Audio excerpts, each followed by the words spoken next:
My definition of a bombastic jazz style.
Jazz style, jazz style, jazz style, jazz style.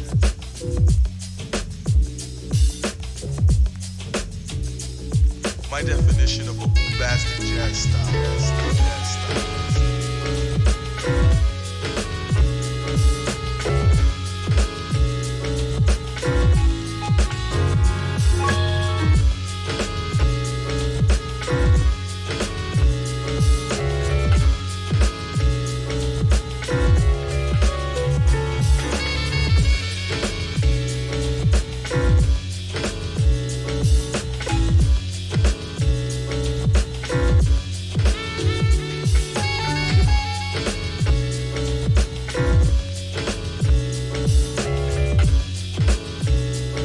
My definition of a bombastic jazz style.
Hello, everyone, and welcome to the Sugar-Free League Week 4 match in the Saturday Conference.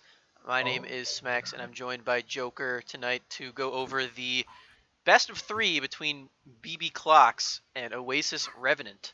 How are you doing Can't today? wait. Yeah. I love me some big black clocks. Oh yes, absolutely. Uh, just an incredible display of team name choice here. But yeah, without further ado, let's get into the draft here. It's already been gone down. We got a few bands in here: Galio, Jarvan, Gragas for BBC, Warren, Victor, Kha'Zix on Revenant's side, and the set first pick. Pretty interesting seeing Set first pick still after like the 22 nerfs he's gotten in a row. Champion has been nothing but nerfs since it's come out, so excited to see what kind of champions usually go into the set is like Mordekaiser. You could get a ranged champion into it. You can even play GP or Aatrox into it. It's pretty effective. Yeah, it does appear to be the Mordekaiser, though. A matchup that I think has been beaten down over the course of the past few months.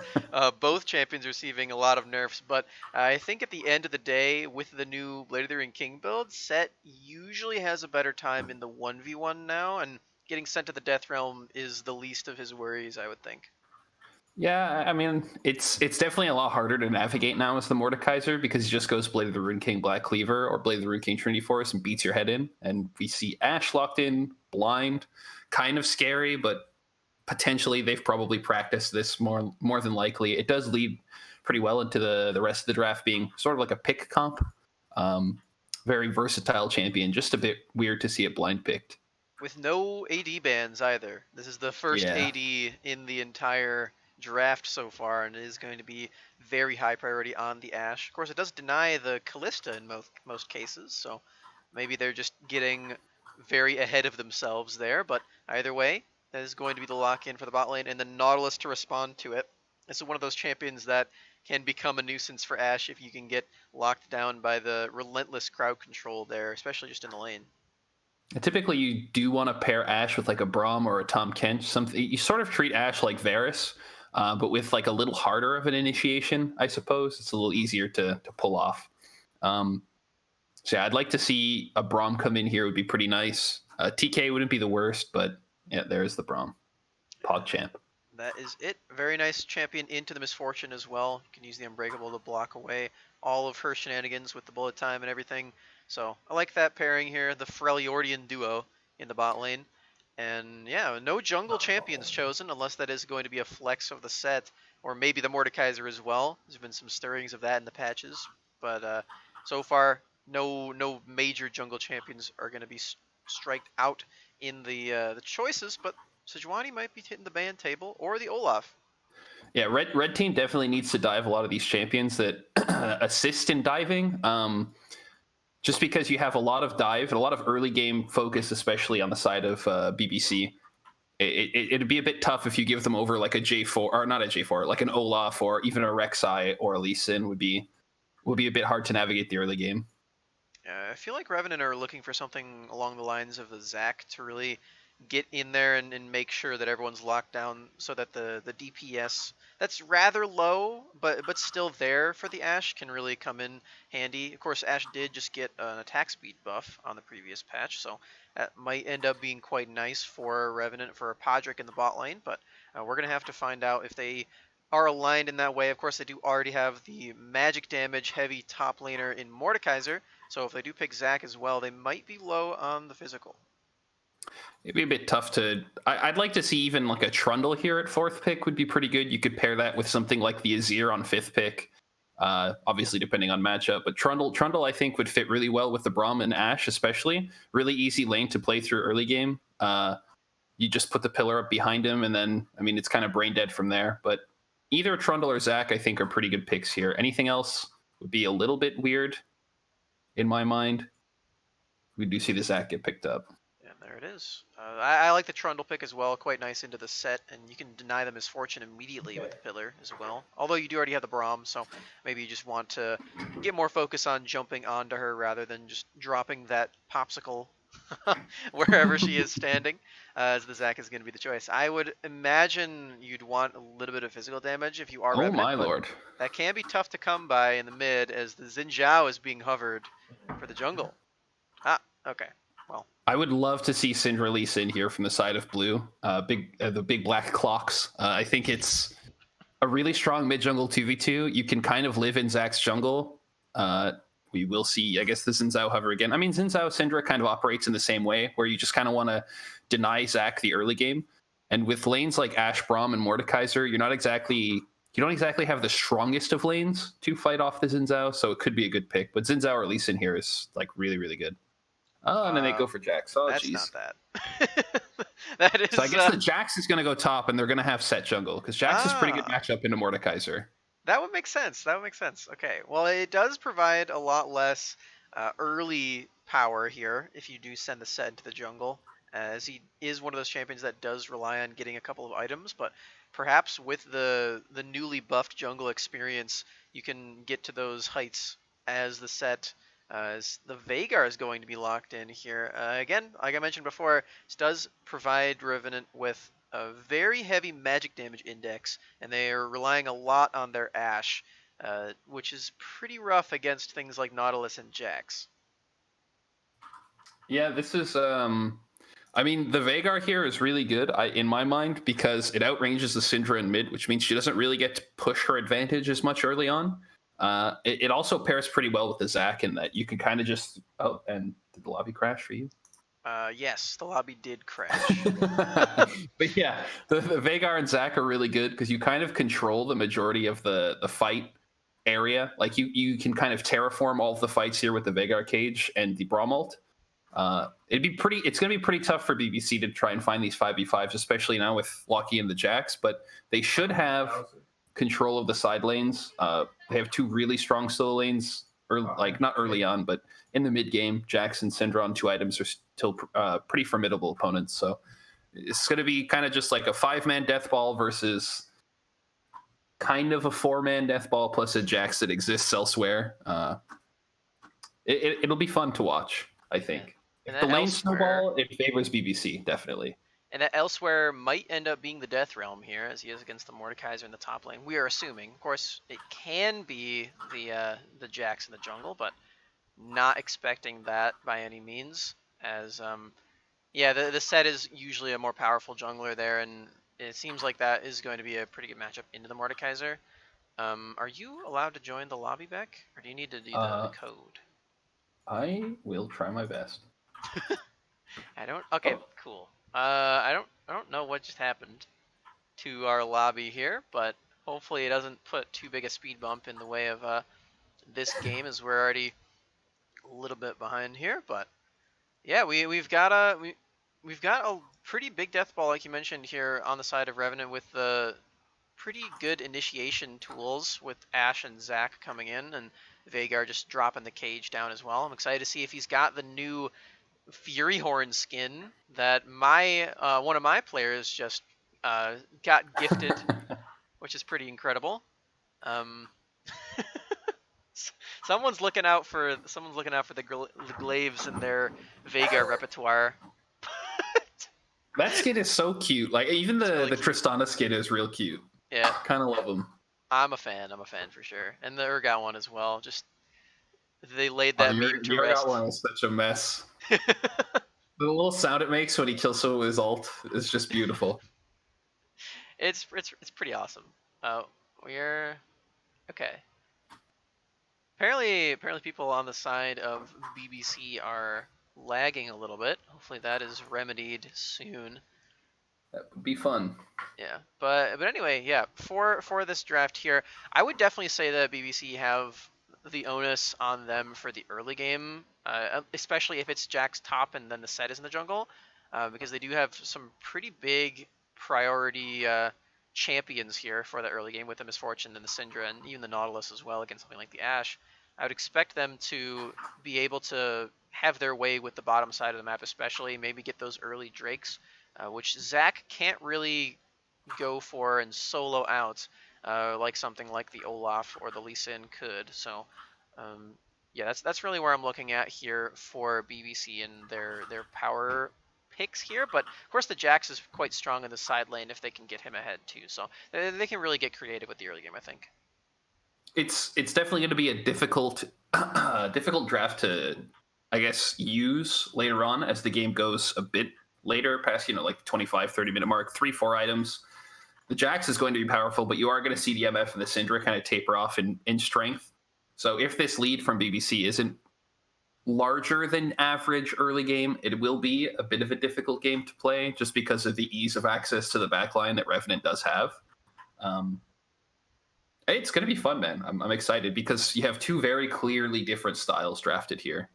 And then also like a Jax for no reason, but woo, Jax, woo.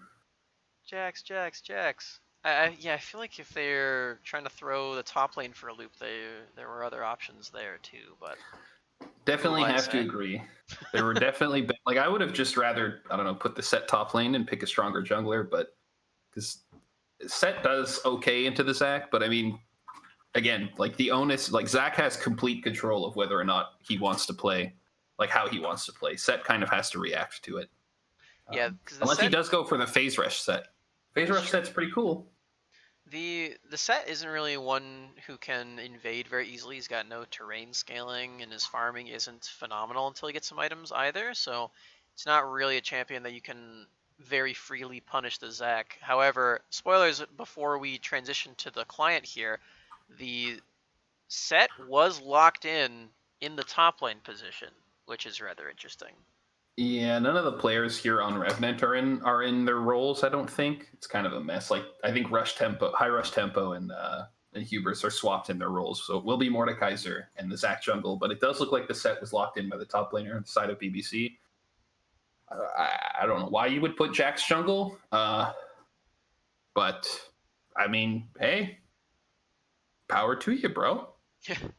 They were. It's interesting, right? Because they were considering the early game power of the Xin Zhao, and like you were mentioning, something like that, or the Lee Sin could have provided BBC with a lot of early jungle priority here, but they went the other way with the Jax. If it is that, of course, we can only speculate until we get into the game there, but the Jax jungle, while I would say his farming becomes a little bit better than Set's, maybe. You don't go for the Cinder Hulk more often than not on the Jackson. Instead, you skip your jungle item a lot of the time so you can get an earlier Triforce, which I think is not really a strategy that works too well, especially in the early game. And when you have something like the Syndra, Misfortune, and Nautilus, Misfortune's scaling is only as good as the number of defensive maneuvers on her opposing team. And when the opposition has a Mordekaiser, a Braum, a Zac, and an Ashe, it's gonna be pretty tough for the Misfortune to scale up with her ultimate. The thing with Jack's jungle and with any of these like hard, I guess, scaling junglers who are typically played in other roles, think of things like even Garen or things like Darius or Mordekaiser jungle, which are playable after all of the buffs, but not optimal, is that you end up with a low economy version of that champion, and those champions are typically built to have a high economy. If you have a Jax who has to get a jungle item before his Trinity Force, or before a Sterix Gauge or something, then it's a bit rough because he ends up taking too long to scale up. Yeah, it's an interesting adaptation. Maybe they can prove us wrong. I'm not a huge fan of Jax jungle or any of these like weird solo queue, like low elo pub stomper jungle picks, like Diana even. Uh, I'm, hey man, power to you, bro. Yeah, I mean they did have to ban on the side of Revenant. They did have to ban the Kazakhs and the Graves. So maybe that's just how this guy Pure Acid does play. But we're gonna have to find out here as we get into the game. It does appear to be the Jax in the jungle. I don't think they're gonna be swapping after this period of time. But like we mentioned before, Hubris is the top laner for Oasis Revenant, so they were just out of order a little bit right there. But yeah, we're gonna wait for the spectator delay here in just a little bit. You got any predictions here for this first game? I couldn't tell you. I like the red team's draft a lot better with the Jax in the jungle now for blue team. So I'm gonna have to say I think red team will probably end up taking it Oasis Revenant in my mind.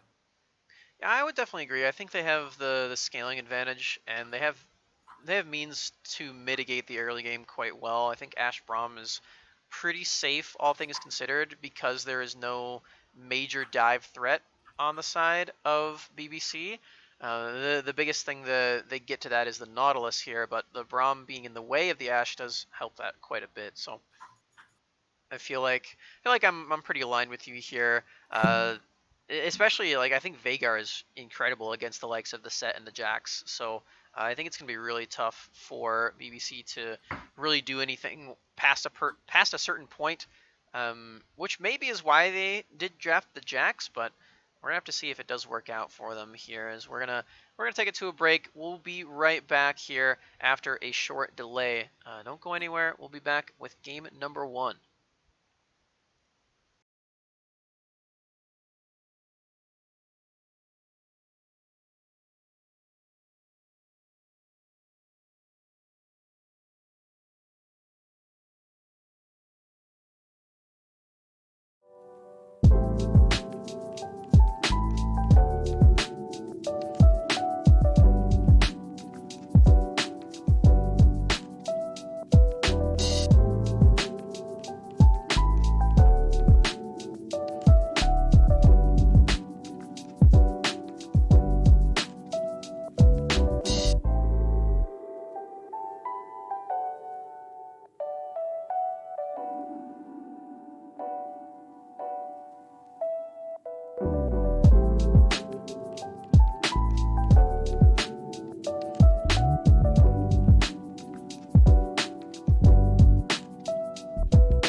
welcome to Summoner's Rift here for game number 1 between BB Clocks and Oasis Revenant. BB Clocks on the blue side now walking out of their bases. Revenant do so on their own side on the red. And seems like we're getting a 5-point from both teams here. Pretty standard 5-point from both teams. It's, I mean, nothing really that you can do with a lot of these compositions. It's kind of tough to invade a Braum, and it's kind of tough to invade a Nautilus, right? So, should be an exciting early game. I imagine the Zac will start on the bottom side with the Jax. I don't honestly know where Jax starts. I would assume red buff, but I mean, he could start blue technically, I suppose. But one would imagine that the Zac would do a full bot side clear, and then potentially look for either top side clear or a play. But, one thing of note though here is that Pure Acid did drop a ward and did not recall, so he does not have a sweeper intel, whereas Rush High Tempo does have his and will be available in the next few seconds here. So that could lead to some vision traps here in favor of Revenant. We're gonna have to find out. Is essentially when you do so, as Tempo has, you just get a trinket for free, even though you've already used the ward, which is pretty handy. It's pretty great. I mean, you get the free early game vision with also the vision denial later on. So we do see a bottom side start here for both junglers. Jax is going to rush into his top side. He has a bit of a tougher time with these AoE camps early game. It's kind of going to be not a whole lot going on this early game. Two pretty passive junglers. Kind of just looking at the lanes. You see the set into the Mordekaiser as we, I guess, kind of expected at first. Not at the end. Pretty basic trade patterns just going back and forth here for both teams. Yeah, I'm interested to see what Pure Acid is going to do with his build path. Of course, like I mentioned, I assume that he's gonna more or less skip his jungle item, just get the early smite, not upgrade it fully, and then just go directly into the Triforce. But I imagine there's a few different Jax builds you can go for. I imagine there's a pretty good one with, well, good being relative to Jax. A good, like, on-hit Slithering King style thing, now that item's moved up. I think you'll end up seeing something a little more on the tankier side, I imagine. But I'm curious to see how this bot lane is going to go with the Ashe into the MF. She does technically have the range advantage, even though MF can kind of just neutralize that with her ease. And you see Nautilus, if you're landing on the Kenny Master, he is going to be taken pretty low. Again, it's a pretty rough matchup here for the side of the red team's bot lane. Early on, a level 6 it gets kind of easier, but again, what are you expecting here out of the side of BBC early game? Well, it definitely feels like they don't have too much they can do with their jungler here, but saying that, there may be a scuffle here over the scuttle. We do see the Jax jumping onto the Zac. Zac will just elastic slingshot away, land the Q, and just walk away as Putney gets traded onto by Electrocute. We will see the bot scuttle going to the side of BBC, and Zac will be walking to the top side to collect his scuttle, potentially. He does walk over Vision. Cuber's trading back and forth here. Oven Johnson, big W landing. The guy's name is so hard to read. Yeah, it's a bit of a nightmare with that club tag. Man, we're seeing Acid help Electrocute push in this wave. Very kind jungler of him to do. Electrocute doesn't have any mana, but we're not gonna stick around to see whether or not he gets that cannon minion. For better or for worse, he's gonna go ahead and recall now. Let's check his gold, see if he's got enough for the Lost Chapter. He does not. So he's just gonna have another Doran's Ring. Get some mana regeneration there alongside some boots, very interestingly enough. Is Putney, he's gonna go for a Dark Seal early on, so maybe he's just looking out for some blood with that one, or just going for the Ocean Strength there. I would imagine he would kind of just want to chill out in this lane. I don't think he's ever going to win the 1v1 until, oh, not never, but he's not going to win it at least early on, obviously. Level 9, it gets a lot easier with the Q cooldown. You see Evan Johnson and Cuber's tiny little trade. Putney walking up, landing the Q. Really not a whole lot going on. It definitely sucks watching a game like this with for the Jax and a Zac who just kind of want to sit in their own jungle and farm, but it looks like Cinderhulk on the side of iPure Acid. I mean, at the very least, that's not going to be the... oh, wow. That's a lot there. Huber's getting traded onto here. He's going to activate the W. He is going pretty late. This tower shot, and he kills himself. That was... mistakes were made, Hubris. Probably not your best plan to walk into the tower. Oh, wow. Do you see Putney taken, and he's dead too. And Rush High's tempo is being engaged onto by thereby also. The passive is popped. iPure Acid here with the helicopter move. He's potentially going to finish him off. Just hit the block, bro. Bro, just hit the block. Oh my god, Rush High Tempo does manage to escape for now. Podrick flashes back. We do see the Guardian proc here onto Kenny Master Lin. And 2 will go down here as Kenny Master and Rush High do get finished off by Smurf Ginger, thereby also taking the tower for God knows what reason. He's going to go down. Smurf Ginger's taking 2 tower shots. Electrocute takes 1 for good measure, and they walk out with a, I believe, a 3 for 1. I think after everything, it was 5 for 2 in the last 1 minute, as everyone, just everyone started fighting all of a sudden. Which certainly does not favor Revenant right there, as this is the team that you want to be scaling up on here, as each and every single one of them die. If the death timer was running longer, that would have been an ace. And Podrick is the only one who gets kills out of it. It's 5-2, and 1,500 gold lead over to PPC now. I don't know what that was. Well, if you were to get 2 kills on the side of Revenant, you did get them in at least one of the spots you'd want them. But that was a bit of just a Spaghetti Quest Clown Fiesta style, where you had no one finishing off the Zac blob whatsoever, and then it was too late and they all managed to get out until they didn't. It was just a bit of a mess overall. So I've got a question. Not going to plan, I think. Do you think that the champions did more damage in all of those fights, or the turret? Oh, the tower 100%. He almost, the tower almost solo killed Smurf Ginger. It's true. And the tower killed Hubris top, yeah. Yeah, tower's pretty good. Towers are quite strong in this stage of the game here, as Oasis Revenant learned the hard way in those stages. Love to see BBC potentially renamed to Big Black Towers after this one. We do see a little bit of trading going on top. The Hextech Revolver picked up by Hubris is an interesting adaptation to your typical Mordekaiser build into the set matchup. I've not seen that before at all. Small CSC. Just to get out of something, I guess. You get the little dash.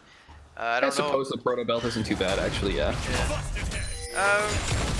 It can help you get out of the Haymaker, I think. I think that's really the biggest thing to take away from that. Maybe that's why he did buy it. But other than that, it's just a nice item to have in melee. You see the Death Realm going here onto Oven Johnson. Oven Johnson is fighting it out. The Haymaker comes out onto Hubris. Hubris flashes over, still takes the damage. Rush by Tempo, landing the Q. Lands the E onto him, and Oven Johnson will go down. Rush Tempo does get Unleash powered, outplayed by the Syndra R, and Electrocute will flash forward to pick up the double kill. So not exactly what you were looking for the side of Revenant. This early game is a bit of a mess. They're kind of just taking any fight that's given to them, which is not exactly optimal. The Braum passive does land here onto thereby also with the Enchanted Crystal Arrow. The giant Braum ult comes down, and then Smurf Ginger is going to be aggressed on. He's going to get taken down. He does get a kill for himself onto Kenny Master Lin. Podrick will also go down to iPure Acid. And all the bot laners are dead. An absolute fiesta. What a fiesta. I love it.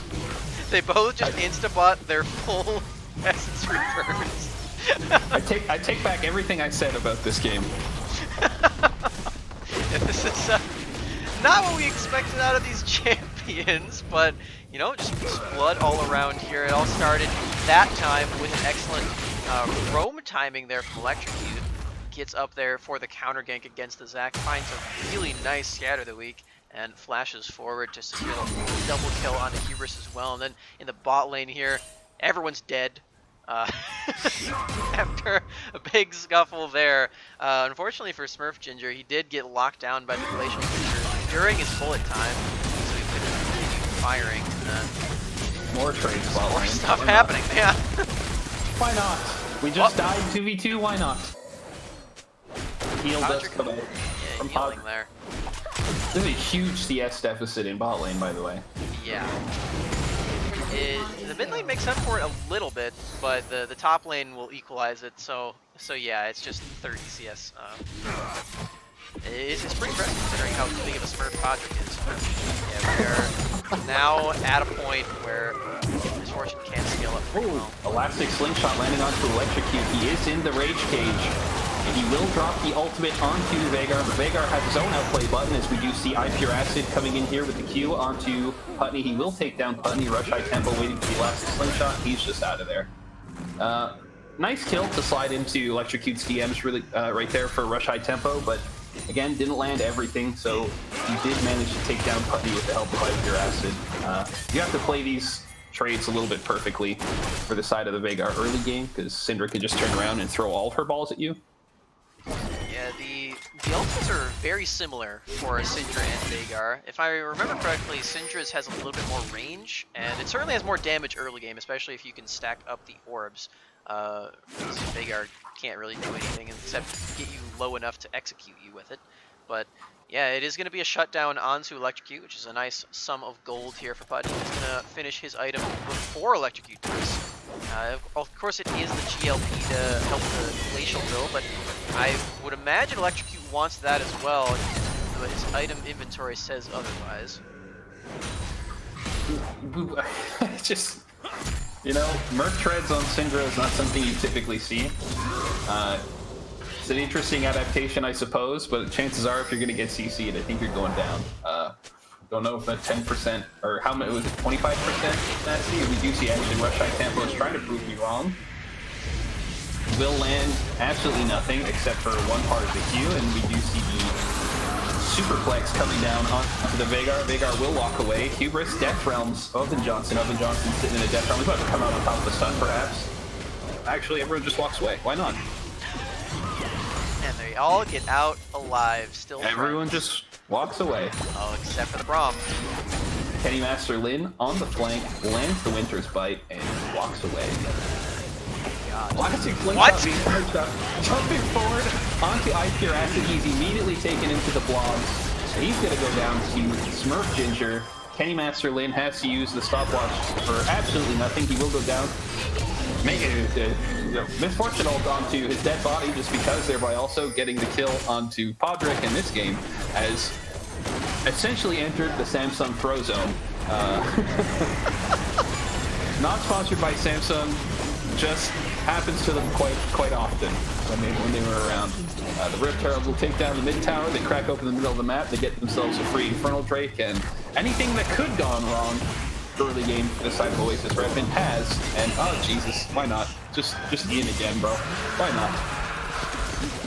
The members of Oasis Revenant, confused that they didn't die the first time and still desperate to be killed, re-engage the fight with the Zac. Kenny Master Lin walking into a 1v4. He knows they're there. Why not walk in there? Pure Acid jumps forward, making this Jax pick look like the greatest draft adaptation possible. Everyone's just gonna walk away now. I'd rather everyone walk away than everyone die. So, at this point here, BBC they've got a 5k gold lead in their hands. Well, 4.5. But against the scalers of Revenant, seems like they're doing a pretty alright job. Something that I do want to draw some attention to, though, is Hubris's item path so far. I don't think you can make anything out of the revolver and the blasting wand. So he's making a detour, I think. You can't do anything with those. I'm imagining he's gonna detour into Leandries. You don't really need Rylai's this game, I don't imagine. I think they're allowed. There are about 8 items you can make with the blasting wand and Amp Tome, so it's hard to really say. From what I know, it's like you can make Banshees, you can make Rylai's, you can make Leandries, you can make Void Staff. Morello. Yeah, Morello. It's a pretty versatile 2-item for an AP champion, but not exactly what you want to pair with the revolver. Yeah, revolver. Maybe just an early spike here, but it hasn't quite worked out for him yet. He's down in CS. He's been killed NBC twice. spot lane. Why even wait? They just really want something to happen here, but instead... Superplex coming down on the Hubris. Hubris is getting aggressed on here. He flashes over the Haymaker. He says, this one's mine, baby. We're taking this one to the house. Hubris actually going to potentially be taken down as we do see a dive on the bot lane. There's just too much going on right now. Kenny Master Lin eats up the Unleashed Power because why not? We do see the MF ult coming flying over the top. Thereby also flash into the tower because he likes to go home, I guess. Here, Acid is in between the towers. He gets taken down by the Veigar outplay button. And Rush High Tempo also taken down. Hubris somehow survives, of all people, though. Oh my god, he lands the Death... Is it Death's Grasp, is he? I believe so. He pulls him into the tower. Bit of an outplay there. This game is just insane. It is. I'm glad that you are on play-by-play for this because I just did not know what happened in any of that. The big highlight points for me though was Hubris stayed alive in the 1v1, surprisingly. Pure Acid ward hopped on top of the Zac instead of queuing the Zac for damage. And those were the two big ones that stuck out in my mind. Although Candy Master Lin did flash under his own turret there to avoid the depth charge, not the depth charge, the dredge line. But unfortunately, dredge line can still hit a turret and it can still dash to it. So can still fly forward. Yeah, that's pretty rough here for Kenny. But yeah, at this point, was that fight even? It was 3 for 3, right? I think it was. I think it was 3 for 3 with the tower going down. Ah, yeah. I don't know what this game is right now, but I do know that this is one for the SFL history books for sure. If this is game 1, whew. This has to be like the most amount of kills a tower has gotten in a series. I would imagine so. There's the arrow. Enchanted Crystal Arrow onto thereby also with the Elastic Slingshot to follow up. He is going to go down to the Braum passive as well. Very nice pickoff here by Podrick and the boys, kind of smurfed on thereby also. The Facebreaker lands onto Kenny Master Lin. Here comes the Jax landing the stun, and oh Jesus, look at that MF ult. Oh my lord. He is going to take down Rush High Tempo as well. The Misfortune is now 9-1-4. This game has not exactly gone to plan, obviously, for the side of Oasis Revenant. The Misfortune leaving lane with 9 kills is probably not a good thing. Not in my expert opinion, actually, I would say it isn't a good thing. I would have to agree, and I think 9 out of 10 doctors would as well. He's already got enough money for his Infinity Edge here. Probably some more afterward, after getting that triple kill. And they've just picked up the Rift Herald. They're going to pick up the Drake as well, or at least attempt to, as it has just spawned. And everyone is moving their way on over to it. 5 members of BBC still alive and ready to kill this Drake. As Hubris ushering away from the top lane, maybe he can trade this for a top threat. Well, we will now see the big black clocks on the Ocean Soul point. The clock is ticking here for Oasis Revenant to try and get back a foothold into this game with the 7,000 gold deficit, as Kenny Master Lin is going to be caught by the Facebreaker, but he's just going to run out with the Unbreakable Shield speed. And Haymaker hits nothing. The clock is ticking and it is big and black, so you got to be really careful about that. One would say they're on a timer. Yep. And I am one. They are definitely on a timer here, as the fight is trying to be begun. Flash forward here by thereby also to land the root on the Podrick, who's just going to walk through the base gate. That would have worked in Season 3, but not now. Electrocute is walking forward. The Rift Herald going to take a big old chunk out of this tower. Oh my god, Party takes a huge amount of damage from the Scatter the Weak, and he's taken down by the Unleashed Power. MF ult over the top, just chunking people down to size, and well, I think this did not go very well.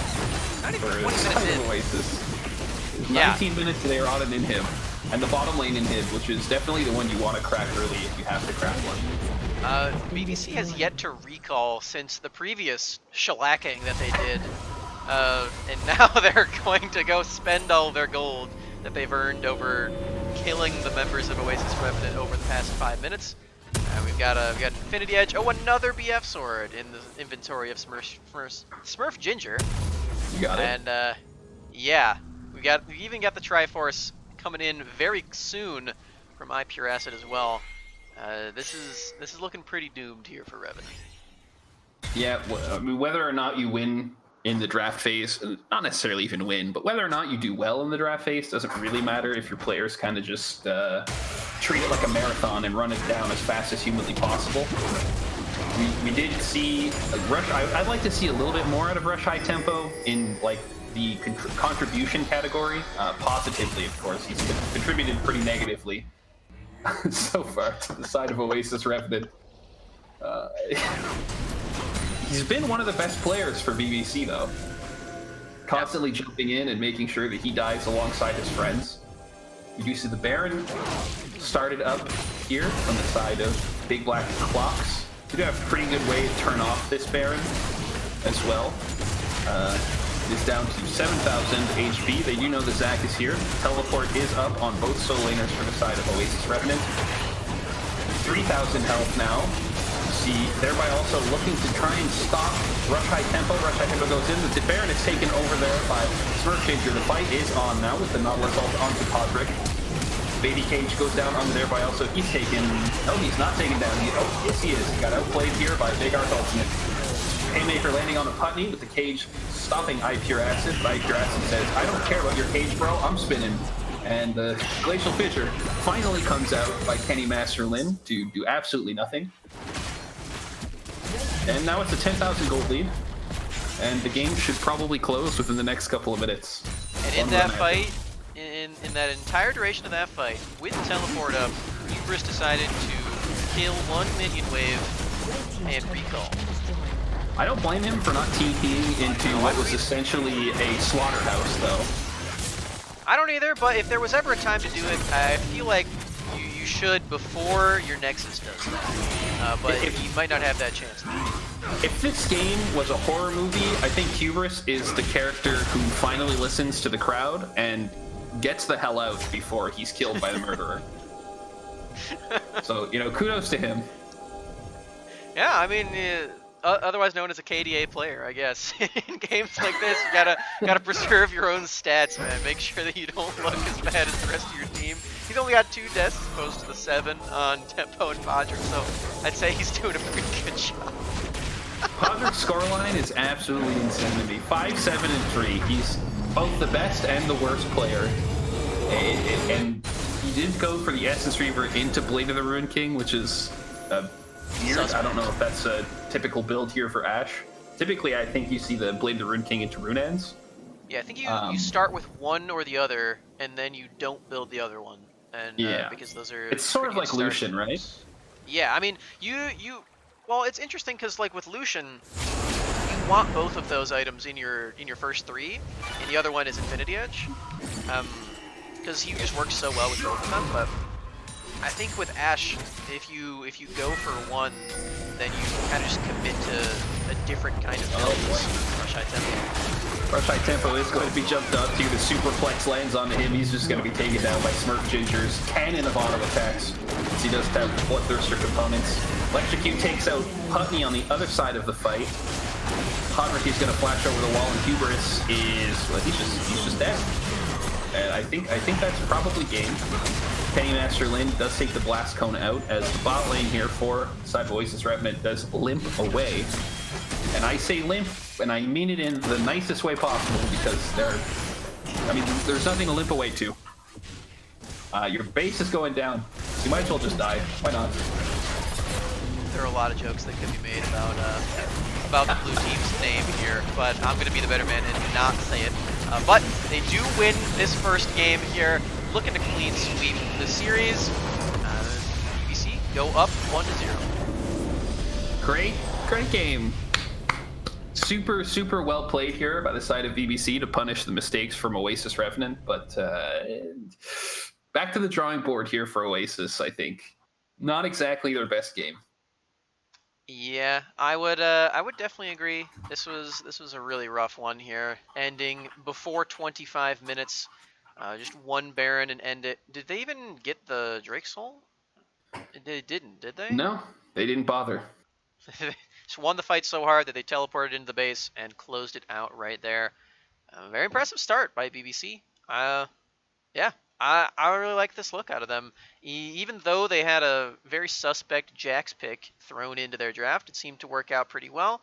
I will say, though, that because the junglers are getting banned here in Phase 2 and they're saving their jungle pick till later, probably just pick a more effective champion early on, and that game looks even easier for BBC. But for the side of Oasis Revenant, I think you gotta have some way to start things off very well in the early game if you are going to play like that, because going in for the aforementioned spaghetti quest playstyle doesn't really help too much if your champions are very built on scaling. Hey man, the turrets were your best player this game. I know a champion that can spawn turrets. Potentially look at the Heimerdinger. If turrets are your best players, Heimerdinger has 3. Could be a good pick for you guys. It very well could. That would definitely be an exciting one. I'm a pretty big fan of that champion myself, but yeah, we will have to find out here as we're going to take it to a break. When we return, though, we will be back with the draft here for game number 2 between BBC and Oasis Revenant. Stay tuned.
Hello, everyone. We are back with the draft of game number 2 here. Oasis Revenant on the blue side, BBC on the red. Hopping right on into things. I am still Smex, and I am still with Joker here on the cast. For better or for worse, I suppose, we're still together. Through thick and thin, the AKM coaching duo This here. is an Akuma biased stream. I think Akuma wins this matchup easily. Yep. If it were Akuma on blue team for this, they'd win. They're on red, they'd win. Akuma versus Akuma, Akuma always wins, baby. Yep. It is just stock standard bans, I suppose, from last game. Jarvan does get taken out for Set. I guess red team thinks Set first pick is still really good. I mean, I think it's not bad. Do I think it's really good? Arguable. It's pretty good. You can flex it a lot of different places here, and I think if you're unwilling to flex it, it kind of sucks. yeah, that's true. That's definitely true. And BBC have shown that they might not be, as they put the Jax in the jungle instead of the Set. So that's definitely something to consider here, as the Nautilus has been banned away as well. We're going to be getting a very different game as far as the draft goes, but we're going to have to see if the gameplay shifts at all. I'm kind of betting on no, to be completely honest. Okay, first pick blue side Syndra. I think blue side first pick Syndra is okay, only if you're able to flex it to bot lane. I think it's actually a lot easier of a champion to play on red team because you can pick it red 2, red 3, red 4, or red 5 as an answer or as a blind. I think it's really good on red side. Silas, first pick, is a little bit interesting. Yep, Why not? I mean, I imagine it could go jungle, could go top, could go mid. now we don't really know what this guy's jungle pool is, although we know that Kha'Zix is there and Jax is also there. So it can really be anything at this point. It could be Silas, but the Xayah is being hovered as well. Maybe baiting Revenant into picking the Rakan away, or just using that as a scare tactic, I guess. I like picking Xayah alone. I think Rakan by itself is really punishable a lot of the times, but I do think the same about Xayah a lot of the time as well, though. Yeah, they're trying to. I guess they're trying to either bait But the thing is here, even if they do go Zyra Khan, you can just go Syndra Leona bot lane, and it's not exactly a great lane. But we'll see. The Wukong. I completely forgot Wukong's a champion. I have forgotten that Wukong has existed this entire patch and the patch before. Yeah. I see. Doing this here feels really rough to me because you've just given a champion with way better base kit than you access to 2 Wukong ultimates. So It definitely sucks to give over Wukong ults to Sylas. I will agree with you there. I feel The like Rakan that also pretty good ultimate. Yeah. I it seems to me that Oasis Revenant has failed the Silas first pick test. But we're gonna have to see. Is BBC do still have a lot of places they can drop that champion in, but doesn't seem like it's going to be in the jungle as the Sejuani was locked in here. Very interesting, as now Revenant can ban away some of the Rakan counters as they have denied it away from the Lovers duo. One would imagine you would want to get rid of either the Nautilus or the Leona or both. I think Nautilus, Leona. Well, Nautilus off the table. Duh. So you definitely want to get rid of Leona, 100%. Another champion that does pretty well is also banned Galio into the Rakan. So there's not a whole lot left, really. I guess Morgana, but Morgana Zaya is kind of booty. Yeah, you can ban Braum as well, but just seeing how BBC did play in the previous game, I think you kind of want them to be on Braum, and you also kind of want them to be on Sejuani here. So, yeah, I feel like just based on how the previous game was played, this very well could be in Revenant's favor here, as they do certainly have champions that want to fight earlier. Now, call me a meme or not, I actually think if Revenant goes something like super aggressive bot lane, I think it's not bad to have the Rakan. Like, you could do Rakan. I mean, Rakan Lucian's not great. You could do like Rakan Kaisa as like a kill lane. Could be interesting. Or even you could do something a little more chillax, like Rakan Ezreal. But the thing is, this support pick kind of dictates what you can and can't do, as the Braum is still open. They banned Poppy. I guess Poppy support is a thing for thereby also. Yeah, it's pretty good against Rakan there, but it is going to be the What the Zyra. Okay. How likely is it that Podrick is a Draven player? I would say unlikely, but he has been known to smurf before. That's true. That's very true. I think that champion could work out pretty well here. Although the Zyra definitely just threw me for a loop. Maybe Ezreal is the right call, actually. Oh, look at it. Oh, my friggin' brain is expanding. Lucian, Rakan, bot lane. It's definitely good in a vacuum in the 2v2. If they ever land the W onto Zyra, she unfortunately has to go back to Fountain, whether or not she's dead or just recalled. It's going to be a bit tough for her to navigate the lane if she ever uses her root and misses it offensively. Looking for a top lane. Oh, a jungle pick. I'm so... Wukong just throws me through a loop, man. I don't know. It's a weird champion. It's a bunch of really good ultimates here for Sylas. Yeah, I would definitely agree. Double plant. Yeah, that pick's pretty good. Maokai is a very good champion, it turns out here. But BBC are the scalers in this game, apart from their bot lane duo. But even then, they're against Lucian, so it's going to be pretty tough for them in the early game, I think. So if we do see a giant fiesta party across the entire game, I feel like this favors Revenant this time around. But the Sejuani and the Maokai duo is very unkillable a lot of the time, especially as the game goes on here. Something I do want to point out, though, is that this would be, if there was ever a game for it, this would be the game for the really weird Wadid build, or not Wadid, Ignar, where he goes... the Zhonya's? Yeah, he goes for Athene's and Holy Grail into Zhonya's. This would be the game for that. Yeah, I would imagine that it would not be too bad, actually, because the thing is with Rakan, when you're diving into a champion like Maokai, is all he has to do, it's sort of like with LeBlanc, he just kind of presses W on your head and there's no way out for you. Yeah.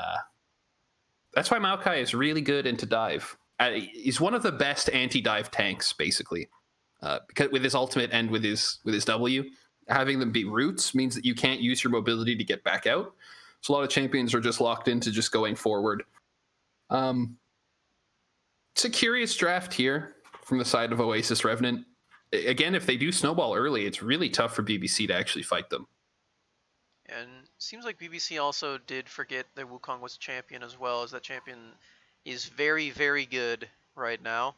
Not great into Maokai, though. Yeah, that's very true. Maokai is a really good answer to it. So I really like that out of BBC to lock that one down. Also, just think about it now, Poppy is a really good ban for Revenant because that means that they can't go Poppy top, which kind of just nullifies Wukong a lot of the time, as they did just make his W into a dash.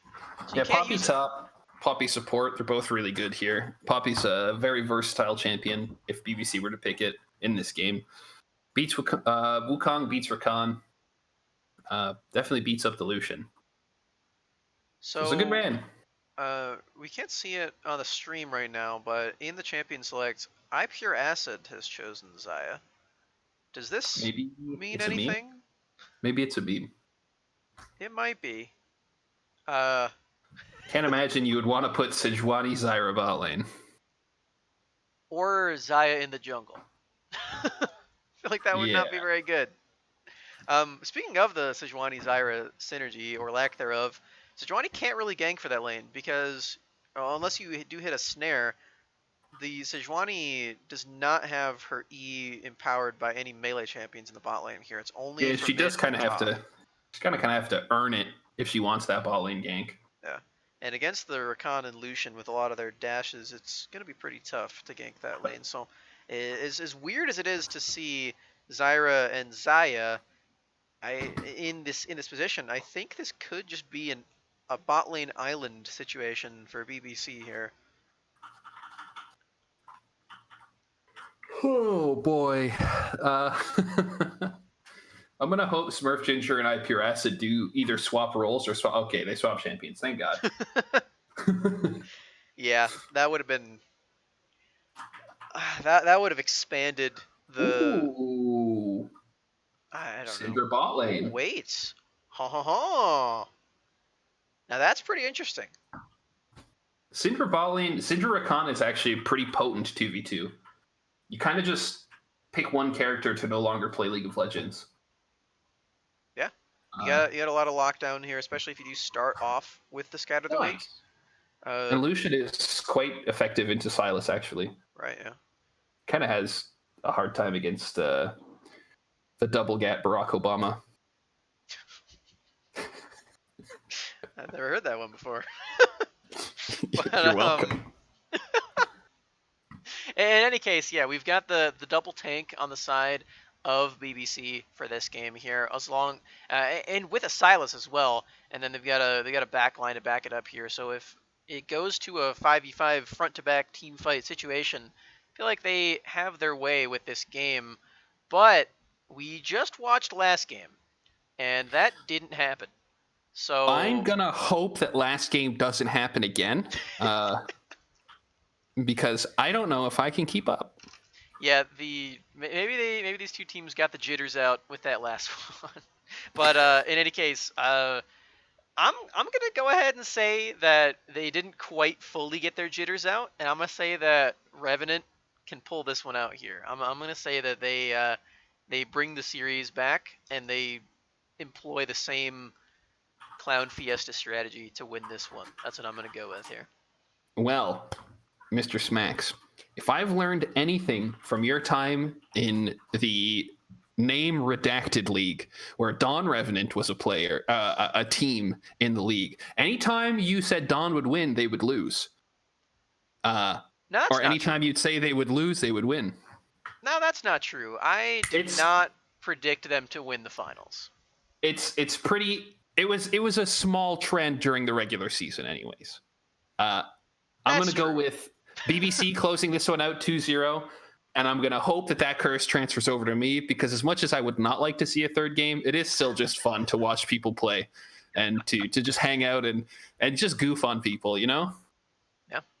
But we're going to have to find out here as we're going to take it to a break so we can get onto the Rift here for game number 2. Oasis Revenant taking on BBC, trying to tie it back up, and BBC trying to close it out here. We'll be right back.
Hello everyone, we are here with the second game between BBC and Oasis Revenant.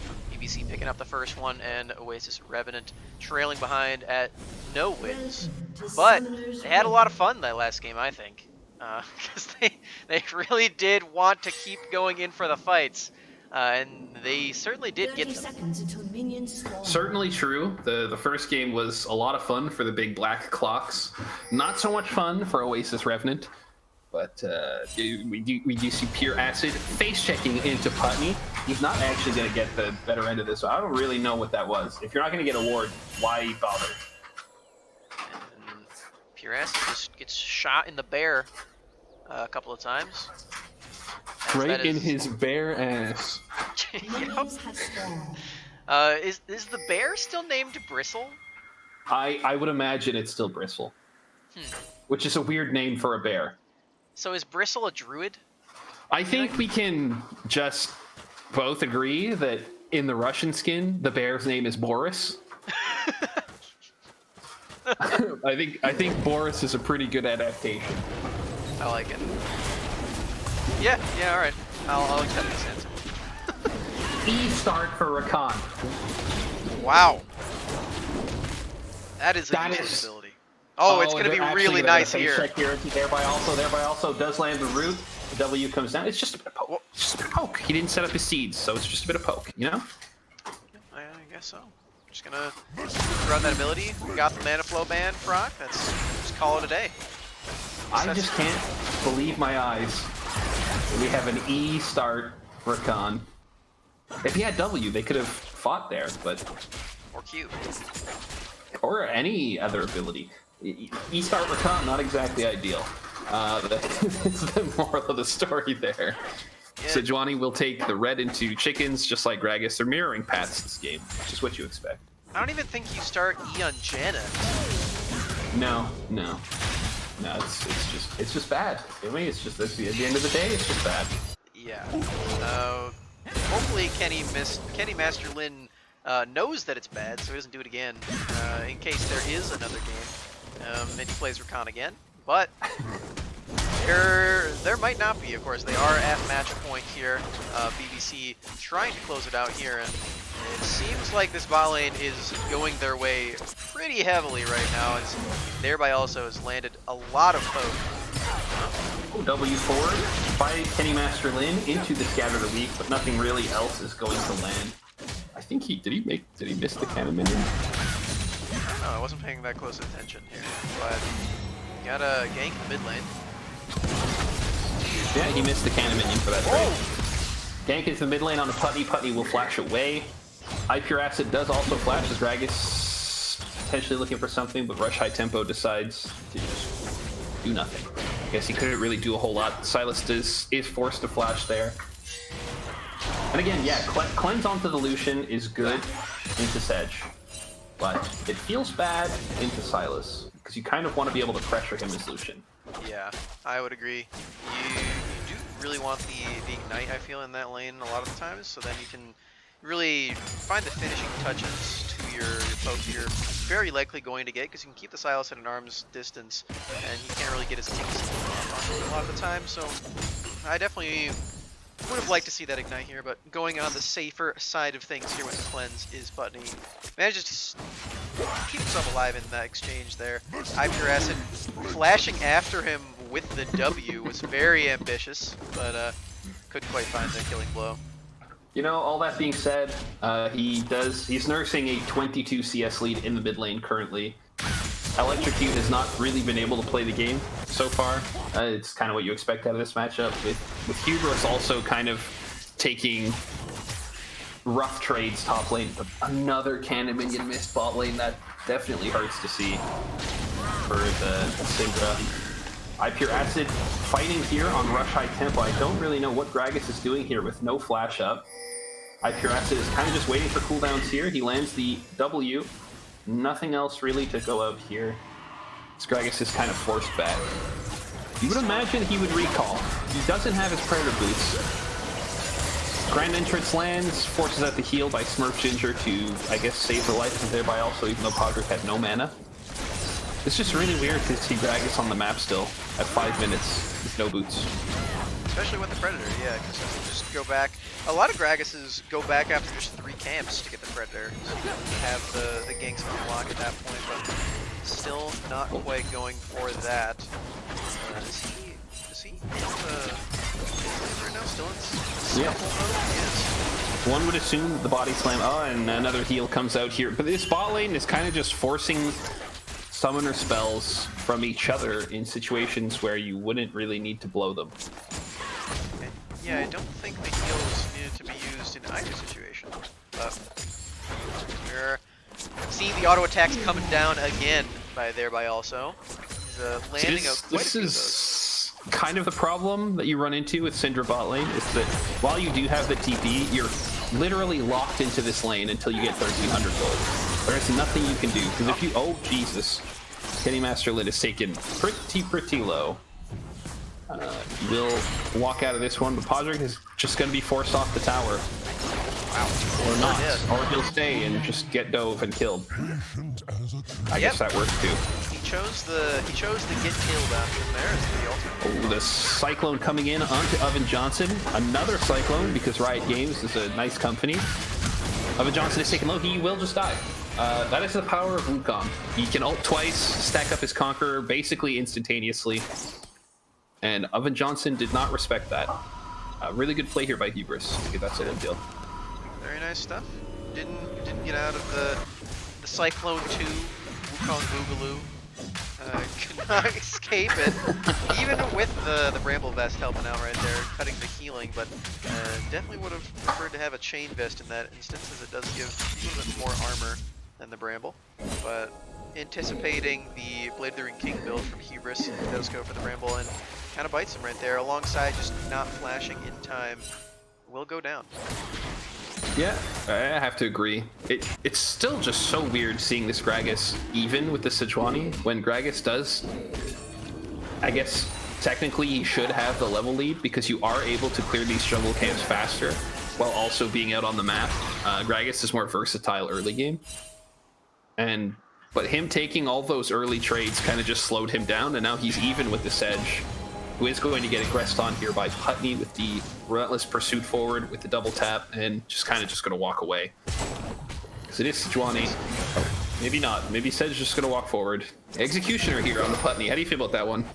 I like it, actually. I think it's a good buy against Electrocute here. I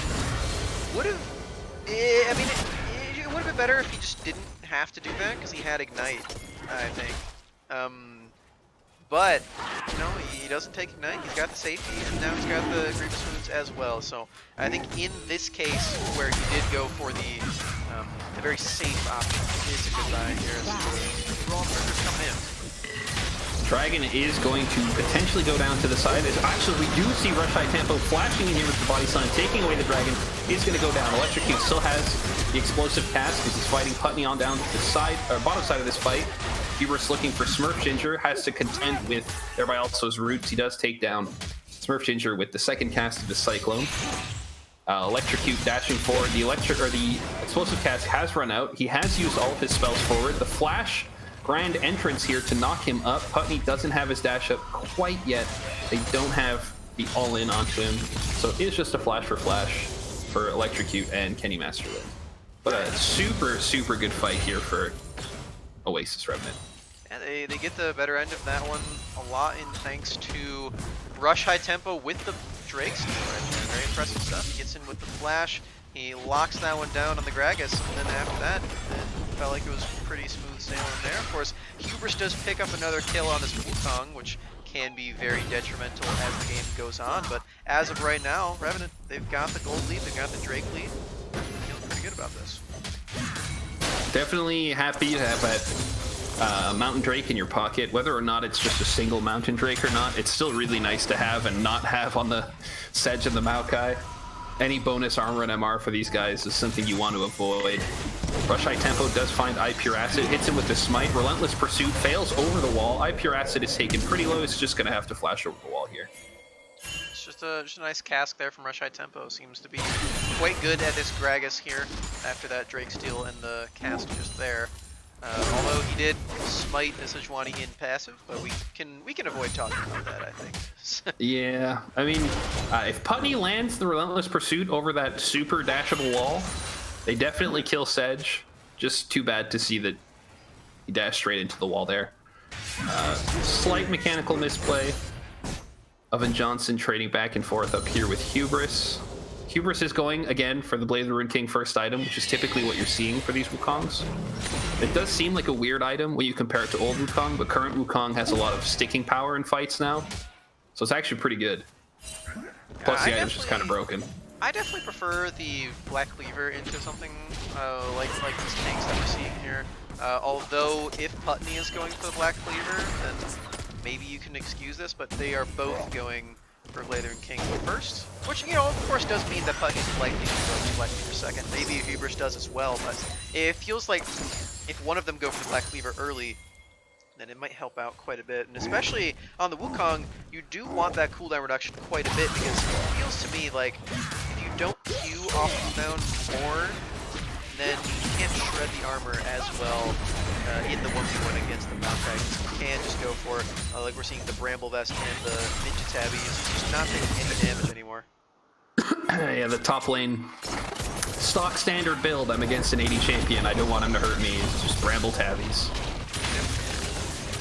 Pretty stuff. Even champions like Mordekaiser do it, so yeah, not surprising. Rift Herald is going to take out 3 plates here for the side of Oasis Revenant, as Putney has himself a gigantic lead. Cyclone actually coming down here on Oven Johnson.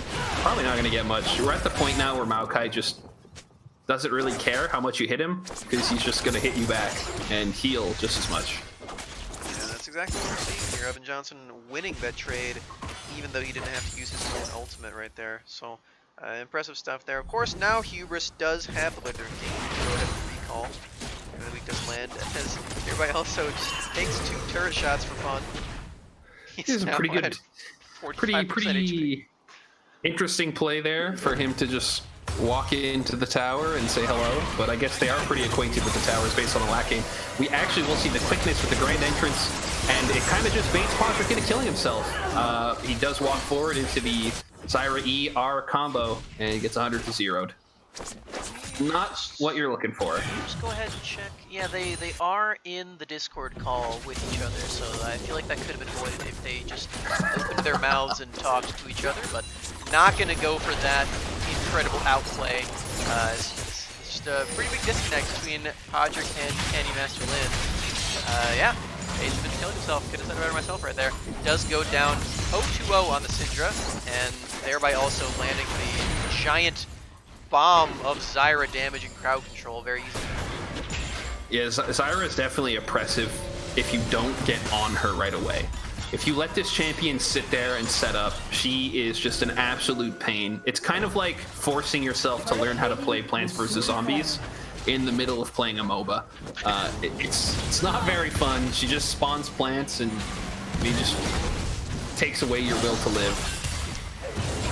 Pure Acid. Oh down boy. 3 levels. Well, trading ults probably not good for Pure Acid. You definitely want that ultimate on Sedge. Set plays up. And this lead in the mid lane just keeps getting bigger and bigger as Electrocute does land on a Podrick. Podrick will flash over the wall. Rush High Tempo is in a bit of a rough spot. Electrocute flashes forward to just, I guess, get closer and say hello.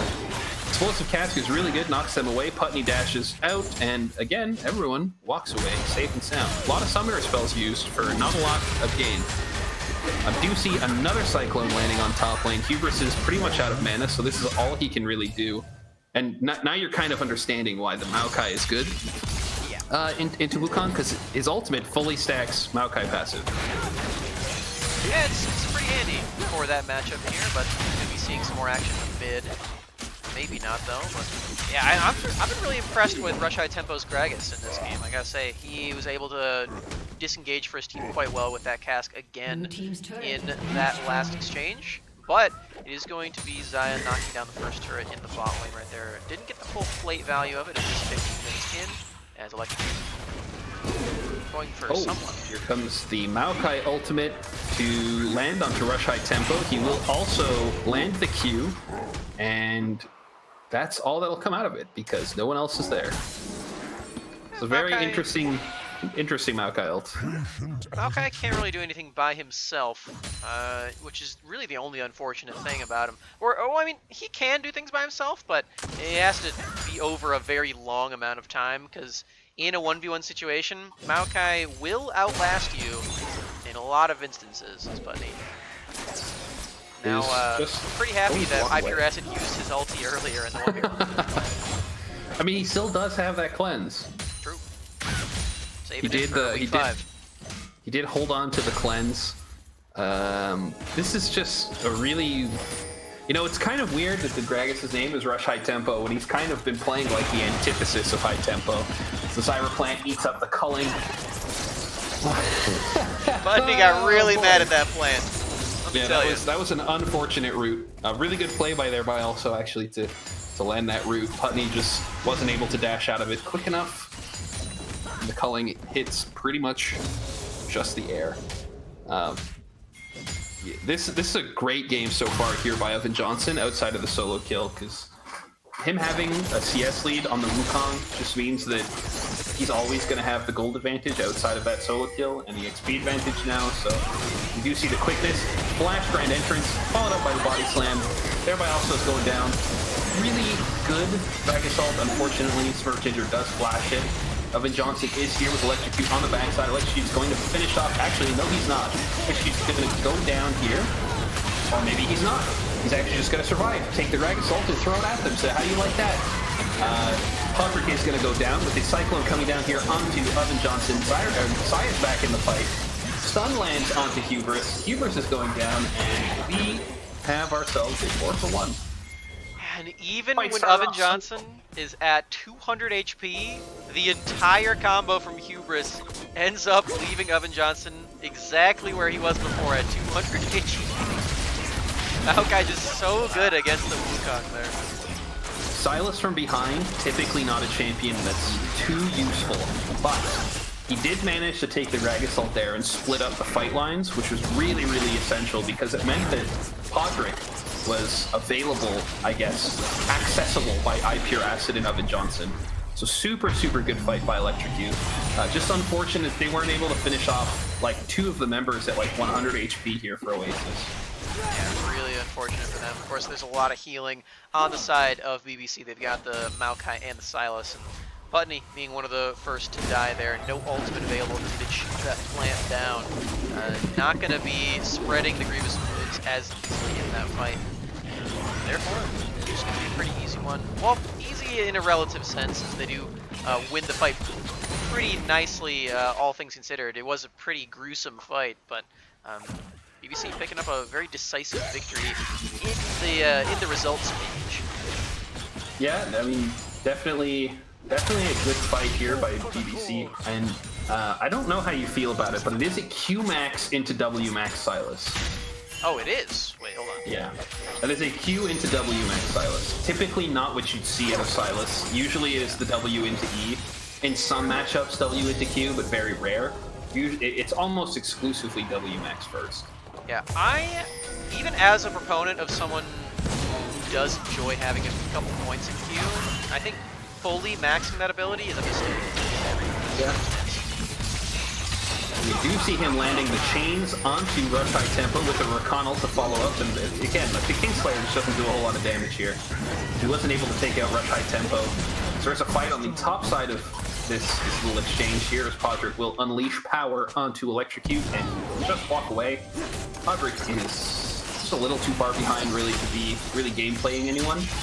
Electrocute is trying to zone off Rush High Tempo, who is very, very low.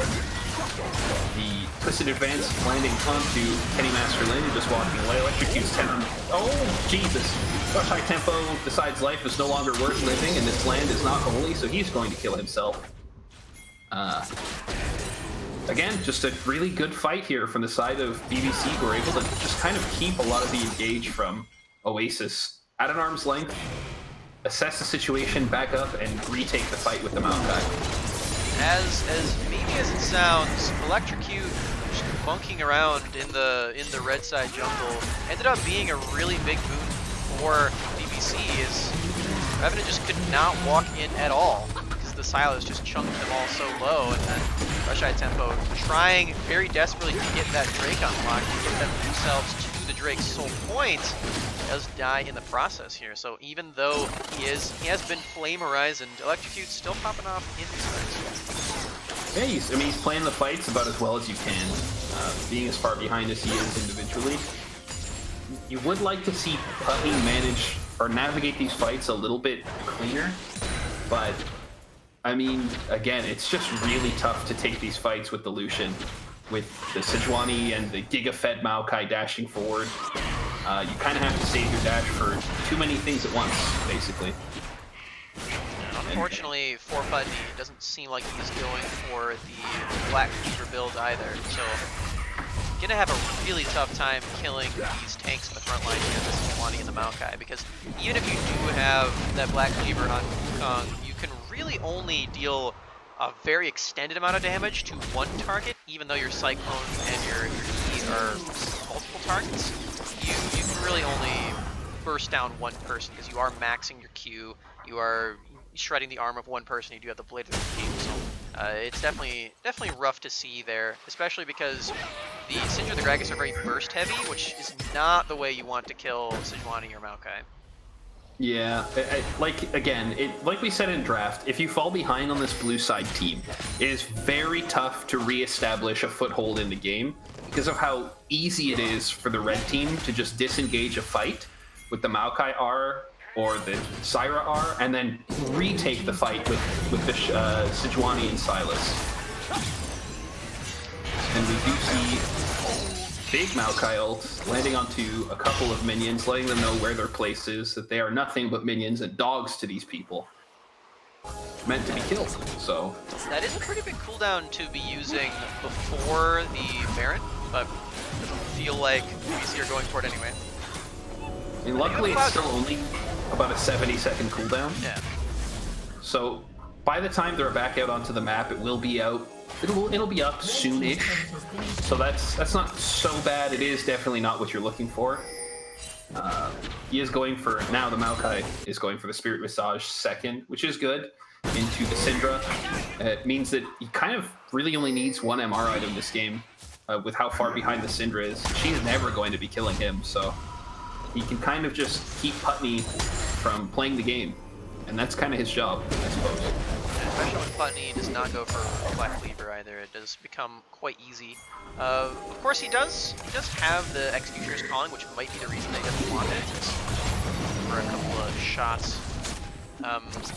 Yeah, that might be the reason he doesn't want it, because he's already committed himself into getting a last whisper item if the game does go that long, so maybe that's his thought process here, but even still I'm not really a fan of it right now.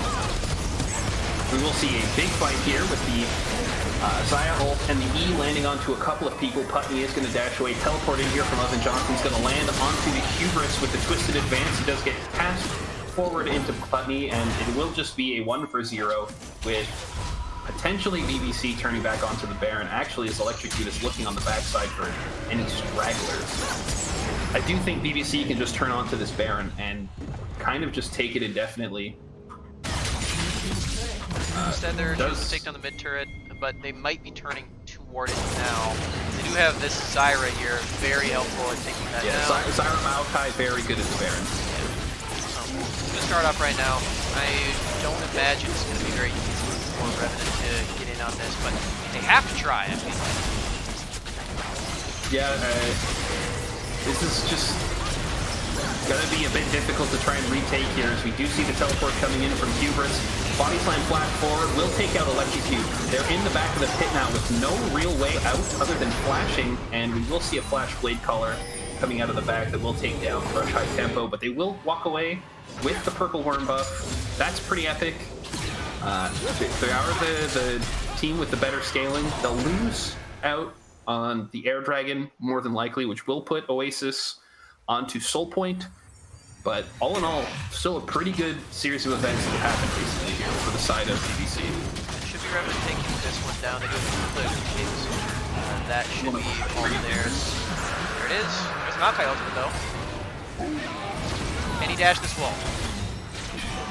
Okay, he can. Can Hubris dash this wall? Yes. Okay. Alright.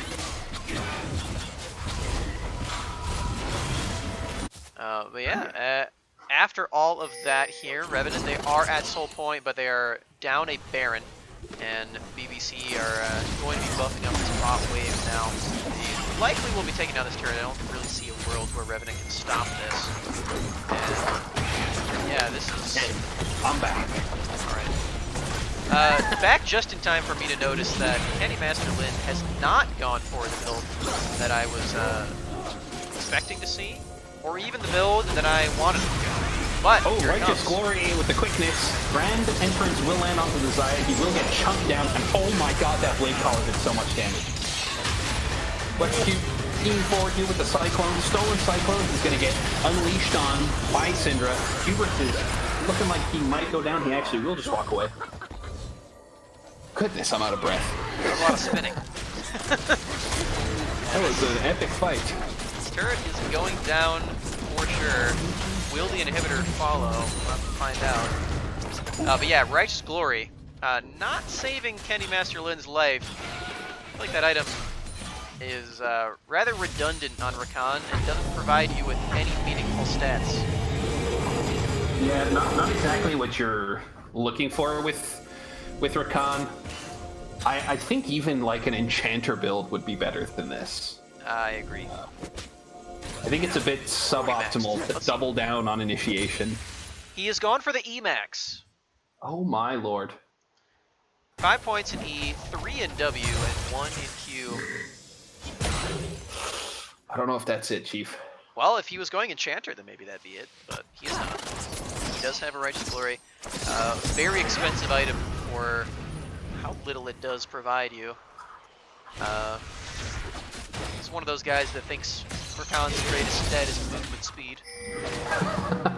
At that point, just get Shirelia's. It kind of doubles down on the Enchanter plus initiation thing. I think that item's actually really good on the build too. So. Yeah, I do actually agree. It increases your shielding power. Like if Righteous Glory had like a Forbidden Idol in it, I think it wouldn't be that bad. But I mean, you're basically just getting a little bit of HP, a little bit of armor, and spending a lot of money on running very quick. The secret. Oh, Cyclone is going to land on it thereby also drops the Zyra ult. Pretty much just to, I don't know, build plants so that he could die a little bit slower. Hubris will pick that one up for himself with the help of Kenny Masterlin's E. That is, in fact, the biggest downside of Zyra as a support is that you can't. Oh, nice cast, but Kenny Masterlin gets 4 feet. But yeah, that's the biggest downside of going for a mage in the sport. You can't go for wards by yourself because you will die immediately, and he does. But anyway, back to what I was talking about with Rakan. The secret to wanting a Forbidden Idol into your Righteous Glory is that item already exists, and it's called Trillions. So he could have just gone for that. It would have been 600 gold cheaper, and it would have given him better stats. So yeah, I think he just maybe doesn't know what that ability does, or the item. I don't know. It's just a suspect build all around, especially... Oh, he's got a Spectre's Cowl. I just play Alistair, bro. Yeah. Yeah. This is not the Rakan build that I would advise. I think definitely watching Ignar Vodder 2 is one of the better Rakans. His builds are weird, but they do They're not work. this weird. Yeah, they at least have a purpose. I don't know if this has a purpose at all. Yeah. So I think Spectre's Cowl is only good on support if you have a Senna with you, or your name is Galio, or both. I just think that it's okay for you to die as Rakan, as long as you do your job. You surviving an extra 4 seconds isn't going to do anything. You're not pumping out any damage. You're not really pumping out any CC after your first combo. You're never going to get 2 rotations to W in a team fight. Yeah, the problem you should. The problem with Rakan is once you get into the fight, you can get out with your E, and that's like really good. Because if you go in with your W and you sit there, you don't actually do anything other than charm people. Unlike Alistar, who has like the CC follow up with his E.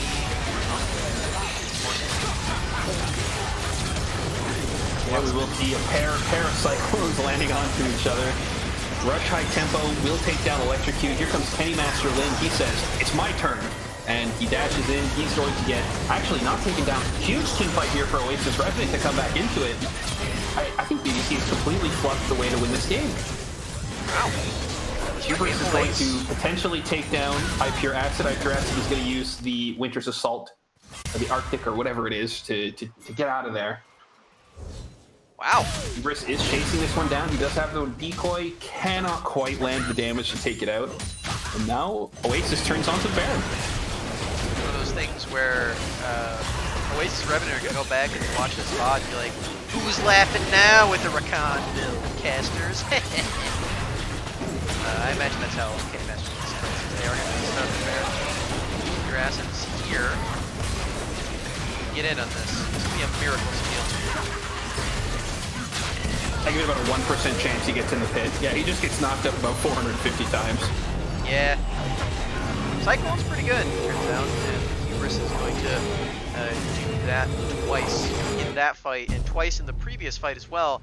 Really nicely done to start off that fight as well. I don't know, it was a subtle way to start off the fight, but Hubris, he cloned in the opposite way, so it made it look like he was trying to dash out, but he hopped in with the Wukong, and then he pulled some LeBlanc shenanigans with the deceive and everything, and started spinning at people, and it worked. This is a super well-played fight from pretty much everyone on the side of Oasis Revenant. Pretty much the only fight they could have won if it was taken perfectly like that. So super, really, like, I can't stress enough how great they played that one. Yeah. Now, the onus really here is for Big Black Clocks to kind of just slow down, reassess the situation, and find their way back into the lead in this game, because if they do give over the Cloud Soul to the side of Oasis, it's going to be very hard to survive this Wukong. Yeah, I definitely agree, especially twice. He's got the cooldown reduction as well. He does now have his Death Dance build up. Very nice item. It's really, really cool that Riot Games made it build out of a Aegis of the Legion. I'll Really never nice understand that choice. Oh no, he just tried to hijack the ult from the clone. That doesn't work, bro. It doesn't work? I actually... Nope. Well, You also can't hijack Nico, her clone. interesting. Well known. Twisted Advance will land onto Kenny Master Lin. He is also going to get rooted up into the stun, into another root, and dang nabbit, he does live. Rush high tempo, not nearly as tanky. He dies before he can use the Zanyas, as Putney is dashing forward on the thereby also lands his entire combo. Flash forward here by Electrocute the Kingslayer onto Putney. Putney is just going to live away a little bit here with the Ignite High Pure Acid, running forward with the W. And I think that's all that's going to really happen in this fight. It is a 1-for-0 for the side of Big Black Clocks. The Dragon, again, not up for another minute and a half, so they're kind of just fighting over nothing. I mean, Kenny Master Lin doesn't do anything, but he certainly stays alive in these exchanges. That's definitely something that you can account for with this build. Is the enemy team can try to pick you off, but it's going to be a very, very difficult for them to do so. So just being the bait on Rakan ends up being good, but just trying to find perhaps another Cyclone engage. He does have it up again, but not quite going to find it. The Cloud Drake is about to be up. 50 seconds. That's going to be pretty big. I think this is where we're going to see the fight that decides the game either way. Yeah. I think if it's a clean fight for either team, the game either ends or, I mean, if Oasis wins and takes the Dragon, it's effectively over. Does the timer on Electrocute Zonia's line up with the Drake? I feel like the Drake's going to spawn before he gets it. I think he'll be here. He'll be able to... Oh, he tried it again. He gets his ult blocked by Hubris' clone. That's twice now that he's tried that, and they're pinging it as if they think it's a bug. It's not a bug, ladies and gentlemen. That is intended. That is an intended mechanic with Sylas. You cannot steal the ults of clones. Yeah. It's a really really scuffed way to find out which LeBlanc is the right one. Yeah, also same with Shaco. Kenny Master Lin is going to activate the Righteous Glory through the dashboard. Gets himself stopped by the Mount Pile. Huge Sour Ult on the backside as we're going to see a ton of damage landing here from the side of the blue team. Putney is going to go down here to Electrocute. Oh no, Podrick's also going to go down, and so is rush high tempo. Hubris is going to dash forward. Smurf Ginger still full HP, does flash forward, and he will take out Hubris, and it is a 3 for 5. Super clean turnaround here by Smurf Ginger, and thereby also Oven Johnson was taken down pretty much instantly, and we have some pretty long death timers. You might be able to get a bot inhib. I think that's about all you can get. You do end up, once again, delaying the Cloud Soul for Oasis Revenant. But it's just super, super well-played fight, again, by Smurf Ginger. Really good job to make sure he's laying out as much damage as possible. It's really doing as his name would imply there, just completely smurfing on that team fight on the Xayah. Very, very nice ultimate right there to avoid the Cyclone and then just drag all those feathers back. I'm sure if we could see the individual damage out of the team fights, that his would be just through the roof in that fight right there. Very, very incredible display of mechanics on the Xayah. Helps that he's got a 100% crit chance. His autos and his feathers are going to be dealing a ton of damage. But yeah, Revenant are going to have to reassess their target selection in these fights and really try to nail down that Xayah pick if they are going to close out this game, because it's going to be a lot tougher now that they have to wait 4 minutes for their Cloud Soul, and they've got Super Minions coming to the bot. Yeah, I really like the play to just say, screw this minion wave, we're going to take the inhib and walk away in the bot lane. Oh, actually, we do see the Sejuani ult landing on his Rush High Tempo, who is... The only high tempo about this guy is that he is very high tempo from walking to the fountain to dying back to the fountain. Really, really good tempo. He also got that 12 HP Scuttle Crab Smite. Just not assessing his damage there, but honestly, he was as good as dead once he smited that camp because he didn't. Well, actually no, that's not even true. He had another smite charge available, so yeah, that's just wrong. But the Baron is now up and he's dead, so that sucks. For Revenant, they're now going to lose this Baron almost assuredly. Definitely not what you want to try and take that with about 30 seconds before the Baron spawn. That is a very Akuma Sabers-esque mistake. To try and fight and die for absolutely nothing right before an objective. Putney's taking Krugs at 37.5 minutes into the game. Bot lane, while they're pushing onto this top lane. Tower is an interesting decision, but maybe he was just a little bit off of a item completion, so could see that come in. He buys absolutely nothing. Bot no. Let me just check how much money he has. He only has 300 gold. Well, that means he had 100 gold before he finished Krugs. You know, that's you're living your best life. Sedge gonna walk away. We do see Kenny Master Lane using the Righteous Glory with the Grand Entrance, but no quickness to charm up Pure Acid. Potentially a mistake. They could have probably taken him down had they landed any amount of CC and chained it together. But we will see Pure Acid escape with his life just by flashing away. This Silas is a big boy, by the way. That's a big Silas. He's got a giant belt. That is a thick boy. But I still think that's not a bad adaptation. Understanding that you're kind of living and dying here by the Xayah and the Zyra, so not opting for more damage and instead opting to just be a beefier frontline for those two champions is a pretty good adaptation, I think, here by Electrocute. Taking the back seat, swallowing his pride. And we will see them siege down this mid tower and take out the inhib as well. Dragon coming up in 1 minute and 15. This is things are looking good here for BBC to close this one out, but they were before. Yeah, it's definitely a much different look than we saw in the first game. As it's about to hit 40 minutes. Much closer. Not quite hitting 25, so certainly commendable here from Oasis Revenant to come back in this one and make it interesting. But they're gonna need a pretty good team fight here to close this one out if they are going to make this series even. Oh boy, Hubris face checking into Oven Johnson and Pure Acid potentially. You'll be okay to just walk that one out.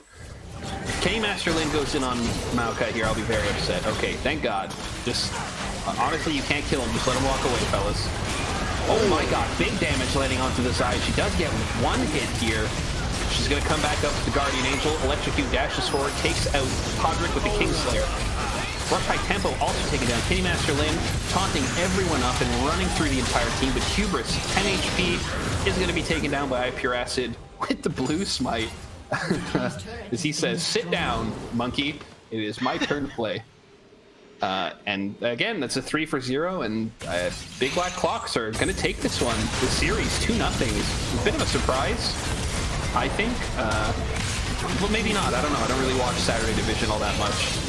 Electrocute will land the E. This one is just going to end, and just a great series from the side of Big Black Clocks. Very impressive stuff. The Guardian Angel coming in super clutch at the end there for Smurf Ginger. He did get one shot. That was a really nice damage combo onto him, but could not quite follow it up afterward. And yeah, that's going to be BBC taking the entire series 2-0 here in week 4. That does tie them up with Oasis Revenant at 2-2. And yeah, they're gonna be trying to get that 5th and final series in a win column here for both of these guys. But yeah, BBC looking really good in that series. Yeah, it's just a great series here by Big Black Clocks to just punish the mistakes that Oasis Revenant were making. Really, really good job. Other than that one misplay in mid where they did find themselves aced into the Oasis Revenant Baron, I mean, it was just Big Black Clocks just running the whole series. Yeah, it was really nice out of them. They were never really behind. Yeah, I'm really impressed by BBC. I think these guys are going to be threatening moving forward here. It's cool because I hadn't really seen much of any of them before this. Yeah, pretty impressive stuff. Despite their very meme-worthy logo and name. Yeah, just really showing up on the day. Very impressive stuff. Do we have an MVP for this series? I guess if I'd have to give one, it would probably either be Smurf Ginger. Actually, no, it is just Smurf Ginger. Yeah. I think Smurf Ginger played really well the first game, and the second game, his ability to pump out damage in these large-scale team fights was just kind of unmatched by anyone else. If I had to give it to anyone else, I guess it would be Oven Johnson. He did play quite well in the top lane, outside of being solo killed the one time. He did kind of neutralize Oasis Revenant's usual win condition with Hubris. Yeah, I think if we're just talking about the second game, it's no question going to go to Smurf Ginger, and the first game was good out of him as well. It was good out of everyone on that team, of course, but especially Smurf Ginger for this second game, just clutching it out on the Xayah, especially in that Drake fight. So yeah, he's going to be our MVP for that series. If we have a Fallen Artemis in the chat, then perhaps we can be dragged into their call. We'll see. I know he hasn't really been talking in the chat. Yeah, we'll give him a bit to respond. I don't know if he's here. If he is not, then we we have no way of getting into their call, so we can't really go for the interview. But yeah, just a really impressive series. I think both these teams could be commendable for this series. Not really. Oh wait, we're here. Hello. We made it. We've arrived. All right, we're in the BB Clocks call now. Yeah, we've got the victorious team after that best of 3. How you guys doing? We're good. Thank you. Yeah, feeling pretty good. How are you, Boo? I'm pretty good. Now, it was a fun series to watch for sure. now, hard or soft shell tacos? Hard shell tacos. Soft shell tacos are for people who don't have teeth. Or who have lemon. If you're gonna eat hard shell tacos, just eat nachos. Like, you're retarded. What the fuck? Or you could just have both at once. Why not? It's the best of both worlds. Nah. You grab a soft shell taco and just put like chips in it. Yeah, why don't you just eat friggin' taco meat out of a diaper, bro? I mean, you're not wrong. I mean, if it's like a candy diaper, why not? I guess. Well, fellas, what did you think about that series? Hard, easy? Were you expecting it to be easy? Were you expecting it to be difficult? Was it a hard or soft shell taco this series? It was a soft shell series. Okay. For them it was a hard shell because they just crumbled, and then soft shell, it was soft shell for us. Damn, I toxic. see. I Wow. see. All right, we're This looking metaphor for is running deep. So I'm one of the coaches for Akuma Sabres in the other division. Have you been watching the Friday division at all? Like a minute at a time between like scrims and whatnot, because normally we play at the same time. I don't blame you, bro. There's nothing going on there. No, we're doing virtual social distancing from the other teams, so we don't watch the other teams. That is an effective strategy to not end up with coronavirus, which is Exactly. probably. We don't want to catch any viruses on their computer. Yeah, that's good. That's good, man. I'm happy to hear that. Yeah, we are breaching our quarantine by joining in on this interview right now. So you guys better be happy about this. Oh No. Jesus. No. Sorry. I didn't give my Wooloo his corona mask for this Uh-oh. interview. But anyway, yeah. So we did end up giving MVP to Smurf Ginger here on the Zaya. Especially that last game, the Drake fight was super nice. Congratulations on getting the MVP. How do you feel about that one?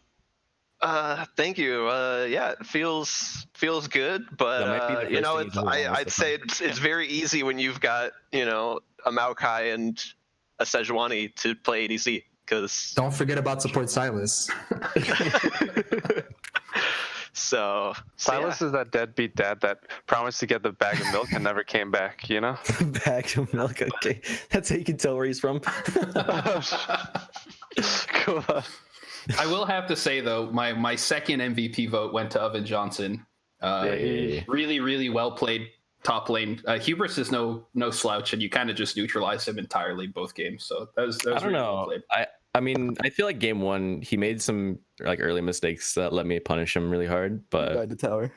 he died Yeah. the tower. But I felt like game two he was on a much more comfortable champion on the Wukong. Maybe I'm wrong, but also that champ's kind of busted. But also that dragon fight where Maokai just ults the Rakan and then Wukong reaches her backline and then Zara just ults the Wukong. Like that was disgusting. The whole engage just got like fucking shot on by those two types. yeah, I thought their top laner was good. What Humbert, whatever his name was, right? Hubris. Yeah, Hubris. So I thought he was good. And I hope to see where he goes later on. Hope to see how he improves. Speaking of ulting people, I'm sure you guys are aware now, but it seemed like you were pretty frustratingly Silas ulting the Wukong clone over and over. The Take us Wukong into how clone? you guys were thinking about that in those exchanges. Wait, I think we our just mid laner knew- is a little slow sometimes. Yeah, that is an intended Okay, mechanic, so- just in case you were wondering. the first time around, whenever we go bot and I steal the clone, I'm like, all right, let's just try this. Let's see if it works. And then I do it. And then the second time in River, I thought he had already used clone, and then I throw my ulti out and he clones. That's the one that tilted me. I was like, are you fucking kidding me? Right before dragon spawns. But the one bot lane, I was hoping it would work, but I was like, if it doesn't work, it's not that bad. Well, Well- for future reference, it doesn't work on any clones. Yeah, Even it doesn't Nico work on doesn't. LeBlanc or Nico. or fiddle board thing. Yeah. Yeah. So now you know, and knowing is half the battle. Yeah. Yeah, it's okay. I will support Silas anyways. Doesn't matter. The science Zara was was the true successful. mid laner. So Yeah, as long as you and write it trial and down, you error. can still call it science. I think that's the rule. But Yeah. congratulations on fellas. that win. Do you guys know who you're playing against in the final week? Imperial Black Knights. Oh, is this the final week? It's gonna be yeah. the blacks versus blacks. Ah, yes. Very Oh, true. God. Very true. Yeah, how you feeling about going into that match? Pretty good. Who's going to be the stronger Yeah, blacks? I think we're feeling pretty good because I think this match was the one that we more so needed to win, just based off of standings in the conference, if I'm remembering right. Well, we So gotta even win if both we- anyways, but Yeah, You're we tied gotta with win them next week now. to stay Oh, up do we? there. head. Okay. Yeah. we gotta win both regardless. But I don't know. As long as we don't int, it should be free. Yeah. As long as we don't troll. This is Yeah. a team that you're going to play against that did just beat Aether, who were previously undefeated. That was yesterday, so that's definitely pretty interesting. But yeah, That's good. after watching both of you mean- guys play, I think it's going to be a pretty good match. Yeah, I think tough think for as fun long for fun. What are the odds according to you guys? What do you guys think? 60-40, 50-50, 100-0? I have not seen this iteration of IK Black play, but I would, I'll give it 60-40 for the BBCs because I love the big black clock logo. Yeah, we just have to Thank come you. in with our brains turned on, and I think we'll. With our If it's brains just on the turned on and our yeah. clocks wound up. As True. long as we're streamed, I think that gives us plus 10% damage Yeah. every game. Well, So it's as long plus as we're 10% streamed. damage for every girl watching me, so. Yeah, Acid plays better with an erection. E-Boys is minus 20 though, so. You know how it be. By the way, Alright. before we go on, Yeah. where are my points on? I just all in on us and I can't see my points. Kind of need those cookies. I have no idea. I am not the cookie That's a police, fallen but- question. Yeah, you'd have to ask. follow-up Fallen. question. But, All right. but yeah, in any By the case, way- you guys have any shout outs you want to give before we close out the stream? Shout out to Splash for kicking me. Wow. Damn. Yeah, shout out to Toku and Klein, former teammates and now conference management or whatever it is. Shout out to soft Guys, shell tacos and bags of milk. You guys got the true Wow. TSM special on rebrand. And now turned into management. Yep. Do you know what the odds were based off of the cookies though before the game started? Were you guys able to see that? I think not that's much again a asking for fallen it, brother. question. Yeah. Hey, Asking Fallon, for where a you friend. at? we can tell where Acid was, where his brain was. He's like, I'm gonna win for the Acid- cookies. Acid's the kind of guy. Is that why you gave him Sedge? Yeah. That's why I got to get the stream because if I can bet on myself, I know I'm gonna perform. If I don't bet, like we lost the other 2 weeks. Truthfully, my heart wasn't in it. There was no cookies. I was not hungry, so I was like, screw it. I'm telling you, if we get streamed, we win. It gives us a buff. Maybe we can Yeah. slide you guys some $5 RP each, That's what I'm saying. Well, I don't want to be the one deciding this bribery, so I'll leave that up to debate for next week. But in the meantime, congratulations on that win. Looking forward to seeing you guys play against Imperial Knights next week. But with that, me and Joker are gonna be moving back down to the caster talk. So thanks for the interview, guys. But before you Congratulations go, again. though- All right. Oh yeah, go ahead. Thank you. You guys believe in polygamy? What is this interview? I think that's got to be a fallen question again. I hate to defer Like, again. do you believe in it as Polygamy whether or or not it softgamy? exists? Is it hard or soft polygamy?